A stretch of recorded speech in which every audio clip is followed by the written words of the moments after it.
Perfecto, Estela. Bueno, padre, nos han hecho una pregunta que parece como que insisten en ese tema. Si Dios es nuestro Padre y Él nos entiende y nos escucha, ¿por qué tenemos que confesarnos con un hombre? Eso es lo que nos han pedido que usted nos aclare.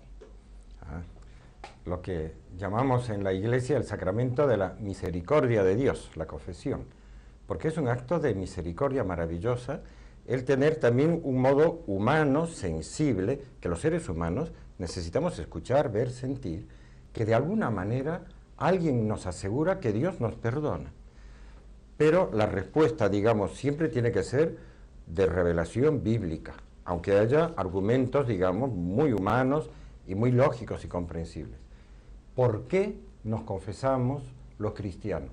Porque Jesucristo nos dijo que nos teníamos que confesar y Él instituyó el sacramento de la reconciliación o el sacramento del perdón de los pecados. Miren, como siempre, yo traigo la Sagrada Biblia, que es la palabra de Dios. Primero, los argumentos que tenemos en la Iglesia son siempre argumentos que se basan en lo que Dios nos ha hablado a los hombres. Que también alguna vez hablaremos sobre la credibilidad que merecen los documentos que usamos, que se llaman la Sagrada Escritura, ¿verdad?, como palabra de Dios. Pero, yendo al punto, el Evangelio, según San Juan, en el capítulo 20, nos cuenta ese momento fantástico que, si uno se lo consiguiera imaginar, sería tan emocionante intentarlo. El momento en que Cristo resucitado acababa de morir con el cuerpo destruido, parecía que su vida había sido un fracaso. Los apóstoles estaban asustados, estaban con la impresión de que todo había sido una especie de mal sueño.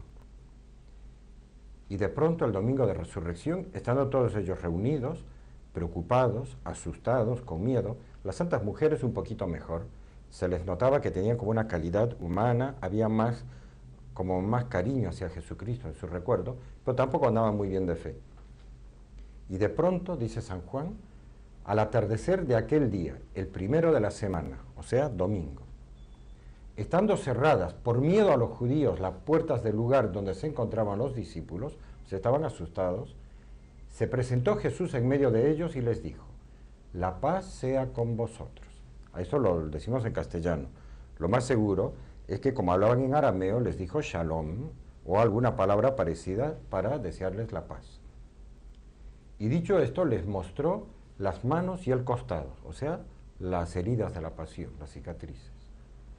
Los discípulos se alegraron de ver al Señor, y el Señor Jesús les dijo: la paz sea con vosotros. Como el Padre me envió, también yo os envío. Este momento es esencial que lo entendamos todos los cristianos. A unos pobres hombres que además estaban asustados, aconejados, encerrados, les dice que les va a traspasar la misma misión que el Hijo recibió de Dios Padre. Y dicho esto, sopló sobre ellos y les dijo: reciban el Espíritu Santo, que es el mismo Espíritu de Dios. ¿Cómo lo realiza? ¿En qué forma ocurre eso, que el alma humana recibe el Espíritu de Dios? Acá en la tierra nunca lo podremos como ver físicamente, pero por los efectos sí.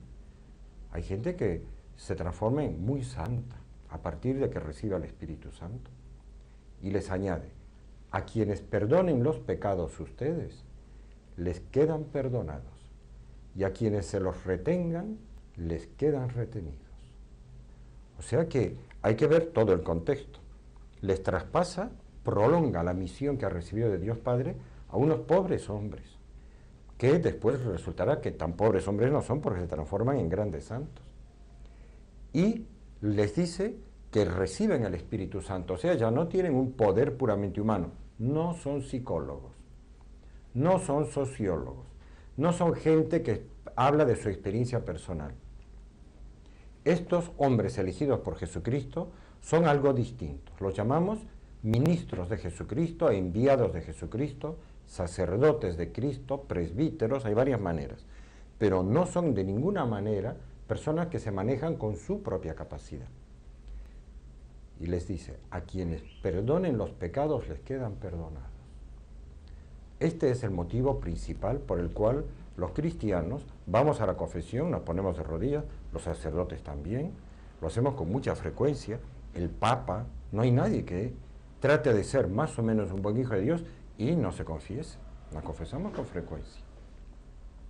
Pero el reverso de la moneda, y eso sí que hay que tenerlo en cuenta, es que Jesucristo ha instituido este sacramento porque somos pecadores. Son las personas orgullosas que dicen, yo no necesito confesarme porque yo estoy bien, no tengo ningún pecado. Se tienen que enfrentar con esas palabras de la primera epístola de San Juan a los cristianos, cuando nos escribe y nos dice, si alguien dice que no tiene pecado, miente y hace a Dios un mentiroso. O sea, somos pecadores. Cuando rezamos, Cristo nos enseñó a rezar y a decir, perdona nuestros pecados. Nos reconocemos en voz alta y en voz baja, pecadores. Y para que no quede todo simplemente una especie de sensación de culpa, como esas personas que se sienten culpables, no quisieran tener una sensación de culpa, van a psicólogos o psicoanalistas que les dicen, tiene razón, eso de la culpa es un cuento chino, es un invento, usted libérese de esos prejuicios, no es culpable de nada. Son todos, digamos, falsas curaciones, falsos consejos, porque el ser humano, claro que tiene una conciencia moral, que de vez en cuando nos dice, mentiste, fuiste injusto, hiciste una maldad, te portaste como una bruja, la conciencia nos lo dice. Y uno quiere que de alguna manera la absolución y el perdón. Somos pecadores. Y Dios se nos ha revelado como un Dios que perdona. Cristo dijo que todo pecado se perdona, excepto ese misterioso pecado contra el Espíritu Santo, que en el fondo es pensar, como mi pecado es tan grande, ¿para qué voy a pedir perdón si no me lo va a perdonar de todos modos? Dudan de la misericordia de Dios. De la misericordia, del poder de Dios para perdonar. Sí. Yo conocí a una señora, cuando era chico, que mi madre me la señaló en el barrio y decía, esta es la desesperada. Y yo le decía, de niño no entendía mucho el término, decía, ¿qué es eso? Dice que ha cometido un pecado tan grande que ya no tiene perdón lo que ha hecho y por eso no va a misa, no se confiesa, no hace nada porque dice que ya está en el infierno. Y todo el barrio estaba convencido de que la pobre estaba equivocada. Yo de niño decía, ¿cómo no le va a perdonar a Dios? ¿Y qué hizo? Quería saber qué hizo. Nadie sabía, ¿no? Nadie se imaginaba qué pecado era ese que Dios no puede perdonar. Pobrecita, tenía razón en llamarla la desesperada. Pero ese pecado no se puede cometer porque Dios es un Dios que perdona. Y los seres humanos necesitamos notar y sentir el perdón, y Cristo ha inventado esta maravilla. Un representante suyo humano que con palabras humanas dice, en el nombre del Padre, y del Hijo, y del Espíritu Santo, quedas absuelto, quedas perdonado de tus culpas. Bueno, Padre, vamos a tener que hacer un pequeño paréntesis.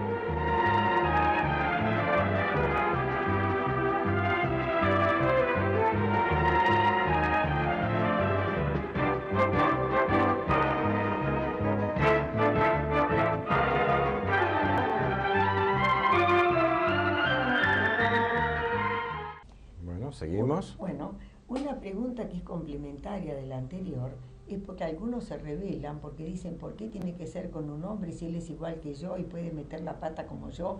¿Por qué tengo que contarle a otra persona como yo las cosas que me pasan? Y la respuesta es porque no es un hombre cualquiera. Igual que cuando uno va a un médico, por ejemplo, a un especialista de sangre, uno dice, a un hombre cualquiera. No, uno va a un hombre que ha dedicado mucho tiempo a ser especialista en sangre y que tiene unas capacidades y unos talentos que pueden llevarnos a un tratamiento y a una curación. Cuando uno va a una modista, no va a una mujer cualquiera. Uno va a una mujer que sabe medir, coser y hacer las prendas de un modo, digamos, que incluso es fino, elegante.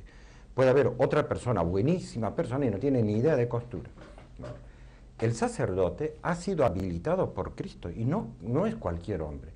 Es una persona que si no lo hubiera elegido Dios, sí, sería un hombre corriente y vulgar, un pobre pecador como cualquier otro. Pero ha recibido, esto es lo que veíamos en el pasaje anterior, que está revelado en el Evangelio de San Juan en el capítulo 20, a unos pobres hombres que no eran ninguna maravilla personalmente, Dios los constituyó en embajadores suyos, en ministros e instrumentos para que perdonen los pecados. O sea que ya no son hombres cualquiera, aunque personalmente nos parezcan gorditos, petizos, que tienen un poco de pancita, eso no importa.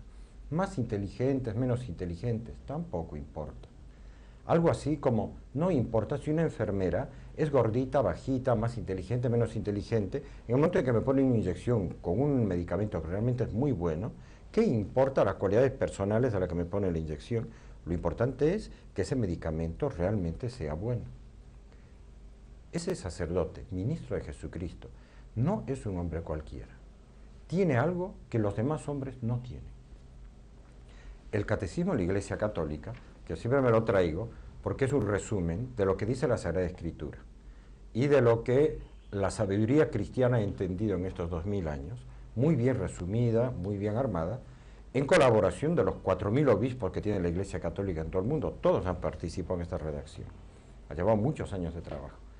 Y cuando hablan del ministro de este ser humano, que es el ministro de la Eucaristía, o de la penitencia, del sacramento del perdón, dice así: cuando celebra el sacramento de la penitencia, es decir, en el momento en que después de haber escuchado delicadamente, haber hecho las preguntas que hay que hacer, averiguar las responsabilidades, ver el propósito de mejorar, etc., y le da la absolución. Dice: el sacerdote es el buen pastor que busca la oveja perdida. Es el buen samaritano que cura las heridas. Ha aprendido, tiene también una ciencia humana, no solo el poder de Dios, para saber curar heridas. Del padre que espera al hijo pródigo, es el padre que espera al hijo pródigo y que lo acoge a su vuelta. Es el justo juez que no hace acepción de personas. El sacerdote está preparado para recibir por igual a una persona que incluso pueda ser analfabeta, sin ninguna posición interesante en la vida, o puede ser un ministro de Estado, un gran catedrático, que por cierto, entre ellos normalmente abundan los orgullosos, ¿no? Hay, en mi experiencia de 30 años de sacerdote, la gente más corriente, la gente más sencilla, no tiene menos problemas en reconocerse pecadores. Es más difícil encontrar un juez, un catedrático, un ministro, que se ponga de rodillas a pedir perdón y decir: pequé, fui injusto, me dejé llevar por la codicia, en algunos de mis actos hubo odio, inquina personal. No suelen hacerlo, que es una pena, porque serían también bien recibidos. Qué bien que nos vendría, ¿no? Si se confesaran todos los cristianos bautizados, este mundo sería una maravilla. No, pero yo me estaba refiriendo particularmente a algunos últimos. Bueno, pues el sacerdote es también el justo juez que no hace acepción de personas. Y aclara algo que es muy importante por si hay personas que desconfíen de la persona, ¿no?, del sacerdote. El confesor no es dueño, sino servidor del perdón de Dios. O sea, uno no es el que decide arbitrariamente perdono o no perdono. Uno está como obligado por Dios a perdonar a toda persona que de verdad se arrepiente. Uno no puede decirle: fuiste un político sinvergüenza, un corruptor de menores, un violador, no tenés perdón de Dios. Sí tiene. Hasta los crímenes más abominables. Tiene que rendir cuentas, eso sí, a la sociedad humana. O sea, cuando un criminal viene y dice: asesiné a un policía, y no le digo simplemente quedas absuelto, bien por confesarte, chao, mucho gusto. No. Uno le dice: tienes cuentas muy grandes con la sociedad, tienes que presentarte a la justicia. Pero ante Dios puedes estar en gracia de Dios y morir como un santo, pero probablemente en la cárcel. Pero tienes que estar en gracia de Dios. Por eso, el ministro de este sacramento, en el ministro deben unirse la intención y la caridad de Cristo, dice el Catecismo. Y el sacerdote debe tener un conocimiento probado del comportamiento cristiano. Tiene que saber qué es de cristianos y qué no es de cristianos. Ahí sí que no se puede llevar por opiniones. Ha estudiado la Sagrada Escritura, ha hecho mucho conocimiento de vidas de santos. Debe tener además experiencia de las cosas humanas. Normalmente tenemos una profesión, hemos hecho también nuestros estudios civiles, muchos de nosotros, hemos tenido vidas de trabajo profesional, yo personalmente, sí, y con experiencia de cosas humanas, normalmente también mucho conocimiento que uno adquiere por tratar a tanta gente. Es una especie de sabiduría práctica. Respeto y delicadeza con el que ha caído. Un sacerdote no puede maltratar, Por eso también, hasta humanamente, los que nunca se confiesan no tienen experiencia de eso. Pero los que se confiesan, uno puede preguntarle a su vecino, pueden recibir el testimonio de la alegría, la sencillez, la facilidad con que uno se confiesa. Incluso hay facilidades para los que no quieren ser conocidos, para que su confesión sea a solas con Dios, solo basta que se oigan las palabras, y para eso está el confesonario. La Iglesia Católica siempre recuerda a los sacerdotes que respetemos el deseo de los fieles que no desean ser conocidos cara a cara, que se pueden confesar a través de una rejilla, porque tenemos delicadeza. Además, el confesor debe amar la verdad y ser fiel al magisterio de la Iglesia. De modo que uno le diga, mira, tienes razón, eso va contra la ley de Dios. No, no tienes razón, es pecado, aunque te parezca que no es grave, es grave. Tenemos que formarles la conciencia. Y conducir al penitente con paciencia hacia la curación y la plena madurez. Y ahora viene algo que la mayor parte de la gente no sabe que hacemos los sacerdotes. El sacerdote debe orar y hacer penitencia por él, confiándolo a la misericordia del Señor. O sea que, sin que nadie lo vea, nosotros muchas veces hacemos cosas que son un poquito costosas. Por ejemplo, ayuno. Cuando hay alguna persona que se está confesando de mala gana, no quiere realmente pedirle a Dios, está como encerrado en el orgullo, tenemos que rezar y hacer algo de penitencia, o pedir a otras personas que recen, o ir a un convento de carmelitas o de algunas otras santas mujeres para que recen por la conversión de una persona sin decir su nombre, quién es, y lo hacen con mucho gusto, y se producen esas conversiones. Detrás está el buen pastor, que es Cristo, que busca a sus ovejas, que son solo de Él, a través de seres humanos, ¿verdad? Es una maravillosa colaboración en el proceso de la salvación, de la caridad de Cristo. Bueno, espero que esto sirva un poquito. Hubieran quedado algunas preguntitas más, pero el tiempo no lo permite, así que será hasta la próxima. Bueno, nos despedimos.